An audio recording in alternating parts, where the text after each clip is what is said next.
Wait, so you wanted a deep dive into some pretty weighty topics. Yeah.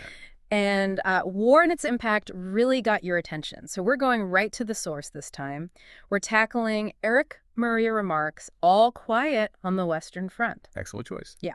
We're going to really unpack the realities of World War I, but not just, the dates and the battles. We're going to see it through the eyes of these young soldiers and try to get beyond the history books to understand what this experience did to a whole generation. And what's amazing is we have the novel itself. It's not like some dry historical analysis. Right. This is a firsthand account. It's raw. It's personal. Yeah. We're basically getting right into the heads of these guys in the trenches. Exactly. We're going deep. We're not just skimming the surface. We want to understand the psychological impact, the shattered illusions, the incredible bonds they forged in the face of, unimaginable horror, frankly. So let's jump into this initial scene Remarque sets up. We find these soldiers 5 miles behind the front.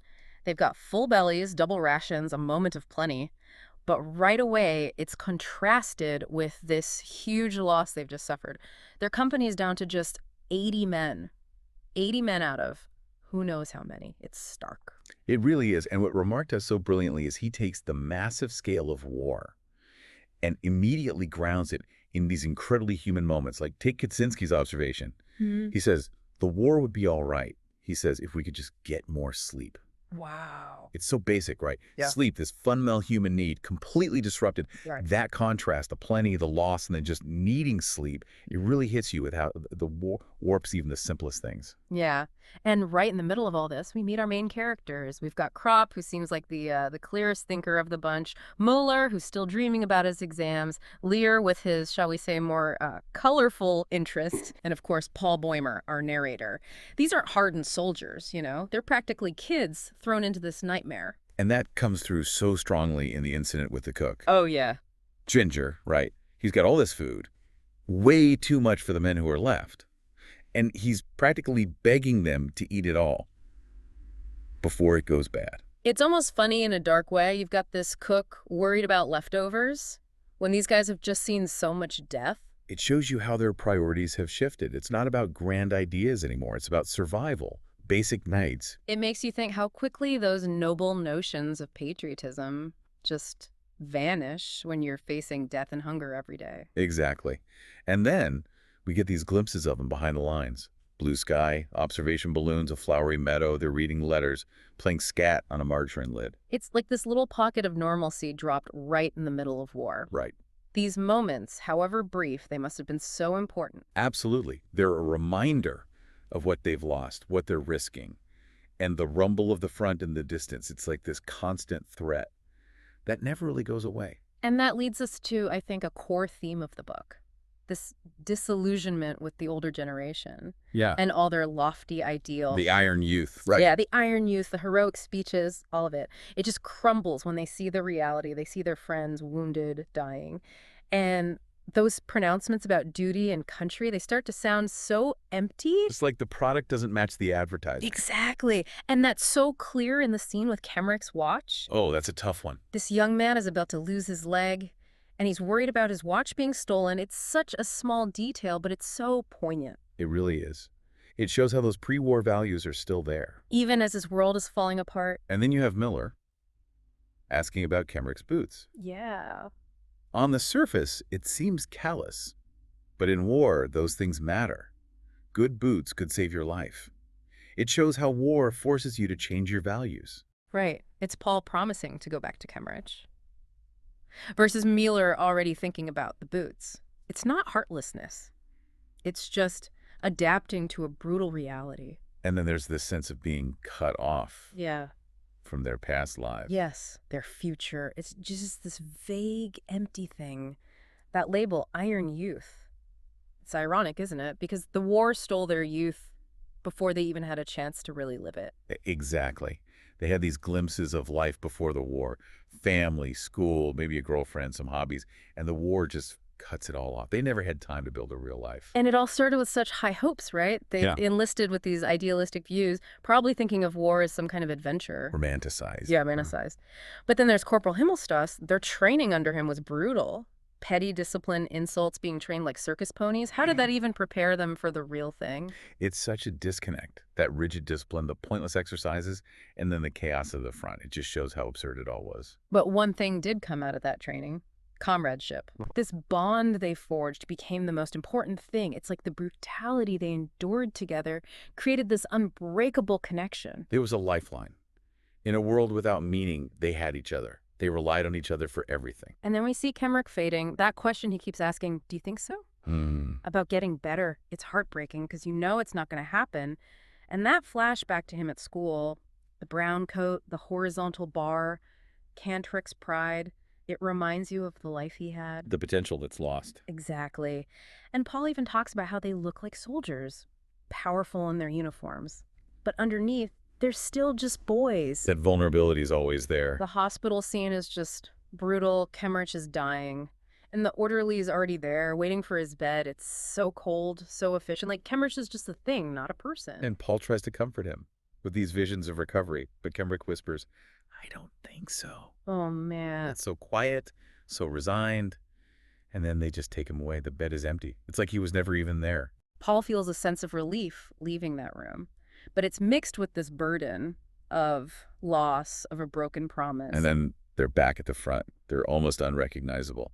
Stone Age veterans, he calls them. Hardened, changed men. And Kaczynski, he's incredible. Oh, yeah.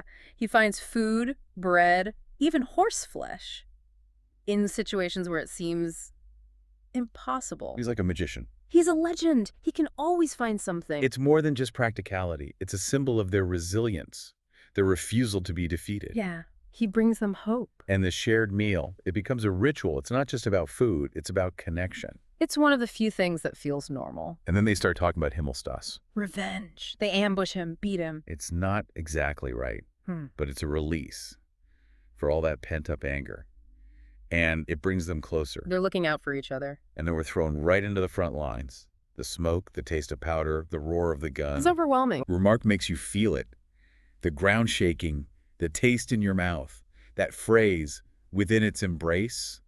It's like they're consumed by it. And their instinct is to burrow into the earth, to find some kind of protection. It's primal, finding comfort in the earth itself. The sounds of the shells, each one different, droning, whistling, each with its own kind of terror. And then a shell lands close. The new recruits are terrified. And Kat just says, we're in for it. He knows what's coming. He's learned to read the signs. And then there's that sound. The wounded horses. Deterring, he can't stand it. It's worse than the cries of men. It's the innocence, the senseless suffering. Gas attack, panic, everyone scrambling for their masks. Paul trying to help that recruit who doesn't understand. That new kind of fear, the invisible enemy. The graveyard being shelled, coffins flying through the air. Chaos, destruction. Even the dead aren't safe. And then a man in their shell hole, killed by a coffin. The randomness of it all. It's almost too much to comprehend. They find a wounded recruit.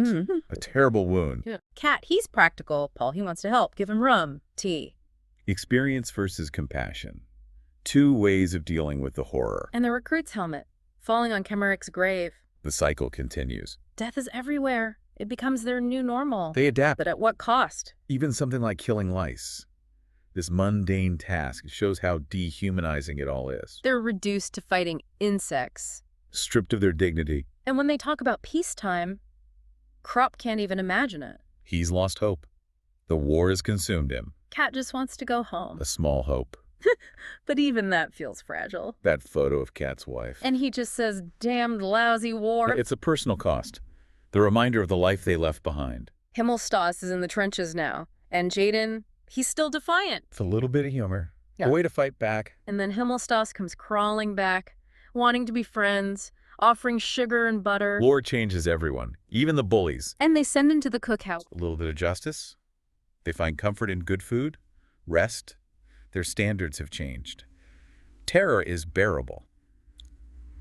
As long as you don't think about it. They lose comrades all the time, and they talk about it so casually. Euphemisms, dark humor, a way to cope. They steal geese. Cat, he's a genius. Resourceful. They want to make cushions from the feathers. Sleep soft under shell fire. A longing for comfort. Paul sitting by the fire, cooking the goose. He knows he can never go back to that life, that innocence. The coffins arrive. Too many. They joke about who they're for. Grim humor. Facing death. Their own artillery becomes a threat. Friendly fire. The chaos of war. No one is safe. The shelling never stops. It wears them down. The trench almost collapses. Buried alive. The constant hunger. The rats.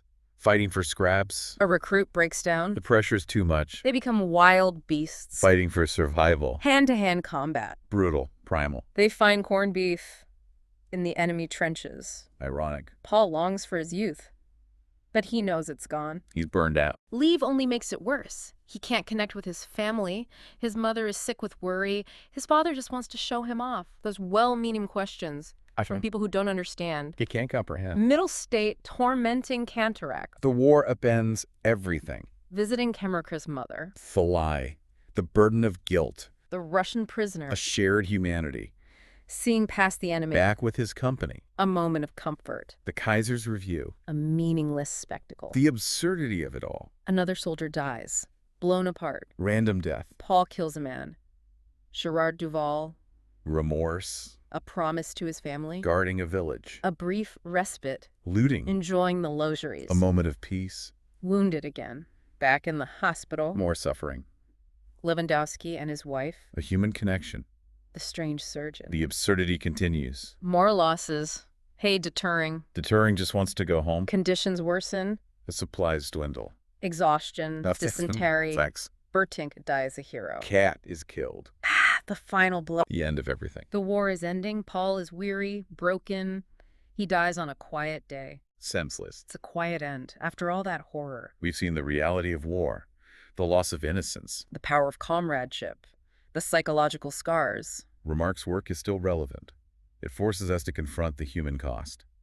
What does it tell us about the consequences of war? How does it challenge our ideas of heroism? How can we learn from these experiences so that future generations are spared? It's a question we all need to consider.